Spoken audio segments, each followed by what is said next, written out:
La aparición de Europa en el mapa americano y de América en el europeo produjo a ambos lados del océano las mismas incertidumbres y creó los mismos interrogantes. Uno de ellos, quizás el más decisivo, se refiere a la naturaleza del otro. Esta diferencia es el germen de toda conquista, y sobre ella se edificó un mundo lleno de contradicciones que intentó resolver sus tensiones con interminables improvisaciones. Resultó ser que el otro nunca fue el mismo. Naturaleza y cultura, adelantados y atrasados, corregidores e incorregibles, capitanes y decapitados, jesuitas y chamanes, encomenderos y mitallos, idólatras y doctrineros, siervos, caciques, curacas, cabildantes, tributarios, recaudadores, mestizos, mulatos, esclavos. La hora de los héroes había terminado. La derrota militar de los pueblos originarios daba lugar a una contienda más desproporcionada.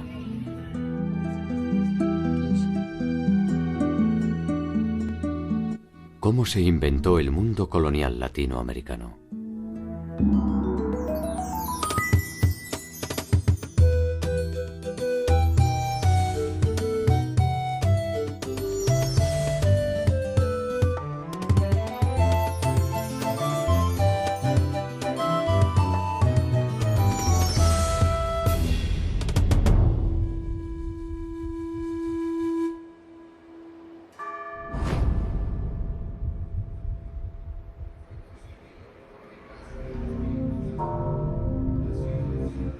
El 13 de agosto de 1521, con la caída de Tenochtitlan del Imperio Mexica, se inició la segunda fase de la conquista del territorio latinoamericano.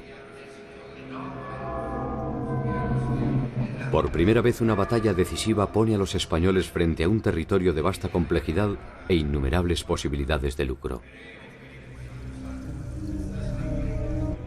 Tenochtitlan, la ciudad flotante que había maravillado a los conquistadores, había quedado en ruinas.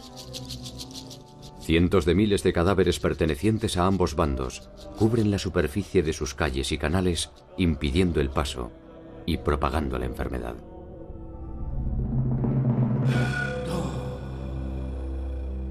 Los mexicas habían estado sitiados 3 meses sin agua potable, sin alimentos, y entonces lo único que querían era huir de la ciudad. Este fue, yo creo que uno de los momentos de mayor humillación para los mexicas, cuando tuvieron que huir de su propia ciudad y además ser sometidos a el saqueo, los vejámenes y los robos por parte de los españoles y de los tlaxcaltecas, ¿no? En particular les dolía el de los tlaxcaltecas. La derrota final de los mexicas fue obra del intelecto de Cortés y del coraje de sus aliados nativos, entre ellos los tlaxcaltecas, quienes fueron de hecho los vencedores de sus históricos enemigos.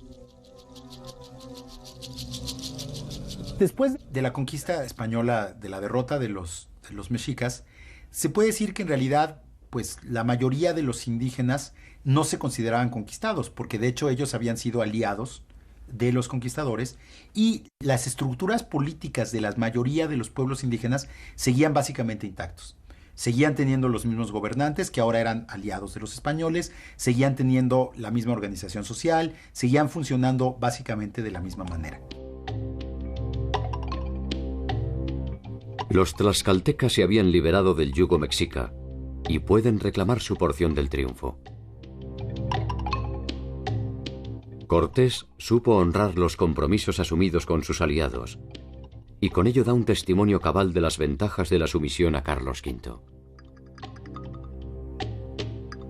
De alguna forma, aunque no lo sospecharan en la euforia del triunfo, los tlaxcaltecas habían sido advertidos por los mexicas de los tiempos por venir. Los mexicas y los tlaxcaltecas se gritaban todo tipo de insultos, ¿no? Como te vamos a comer, eres como un perro, todo tipo de cosas.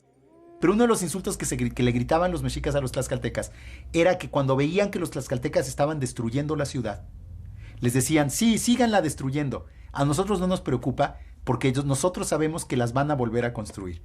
Porque si nosotros ganamos esta guerra, los vamos a hacer construir piedra por piedra la ciudad. Y si los españoles ganan, los van a hacer construir la ciudad para ellos. Y eso acabó siendo absolutamente cierto, porque unos años después Cortés decidió establecer la capital española en el lugar donde había estado México Tenochtitlan, es lo que ahora es la Ciudad de México, y justamente fueron los propios indígenas, los aliados de los españoles, fueron los que ayudaron a reconstruir la ciudad, solo que ahora era para beneficio de los nuevos conquistadores.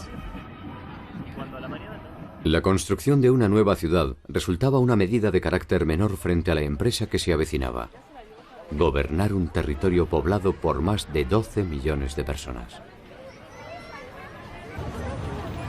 Lo que explica el que muchos pueblos indígenas se aliaran directamente a los españoles era que creyeron que este dominio español iba a venir a sustituir al azteca, que había sustituido al chichimeca, al tepaneca, y el tepaneca había sustituido al tolteca, y el tolteca había sustituido al teotihuacano, pero que iba a seguir siendo una transacción económica entre dos poderes completamente independientes y autónomos, digamos, que solo iba a ser una relación contractual económica. A lo largo de los siguientes 50 años, el poder español lo que intentó fue lograr establecer su autoridad sobre estos pueblos indígenas sin destruir su organización política y social.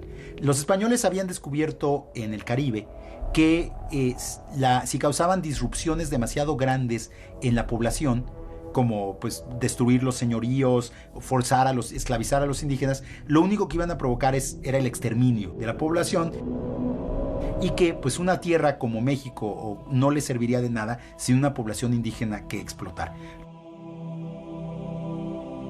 El nuevo orden no parecía ser sustancialmente diferente al que habían establecido los mexicas.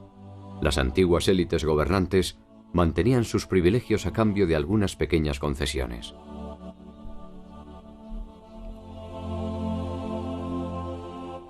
Incluso la nueva religión parecía ofrecer una relación más sosegada que la que había impuesto la última etapa del gobierno mexica con el incremento de sus prácticas sacrificiales. En apariencia al menos, las condiciones tributarias solo cambiaban el destinatario de los bienes que se producían. A todas luces, el cambio de sumisión no parecía ser una oferta a desestimar. Yo creo que si los indígenas hubieran tenido plena conciencia de lo que implicaba el dominio español, la pérdida de su religión, la pérdida de sus costumbres, la pérdida de su lengua, incluso el trato peyorativo a sus instituciones, hubieran presentado mayor resistencia. Este dominio se manifiesta mediante la incorporación de los indígenas en calidad de vasallos de Carlos V. A partir de este nuevo estatus jurídico, se establece la obligación de tributar a la corona. De esta manera, los conquistadores recuperan el dinero invertido, reservando un porcentaje para el rey. Bueno, hay que pensar que la conquista de América, si bien se hizo en nombre del rey, en realidad fue fundamentalmente financiada por los propios conquistadores. Entonces, esta actividad, que era casi privada, es una mezcla de lo público y lo privado, muy típico de la época del antiguo régimen, desarrollaba o permitía desarrollar un sistema de dones y contradones. Por el hecho de haber realizado la conquista en nombre del rey, el rey estaba obligado a ofrecer ciertas mercedes. Y una de las mercedes que el rey iba a otorgar a estos conquistadores, que habían arriesgado su vida y sus dineros, fue entregar a los indios en encomienda. La encomienda es la primera forma de relación jurídica entre indios y españoles. A cada colonizador se le encomienda un número determinado de nativos que están obligados a trabajar para él. A cambio de este servicio, los españoles tienen la obligación de cuidarlos y evangelizarlos. El conquistador va a recibir el tributo que debe ir al rey, el rey se lo cede y a cambio tiene que ocuparse de la salud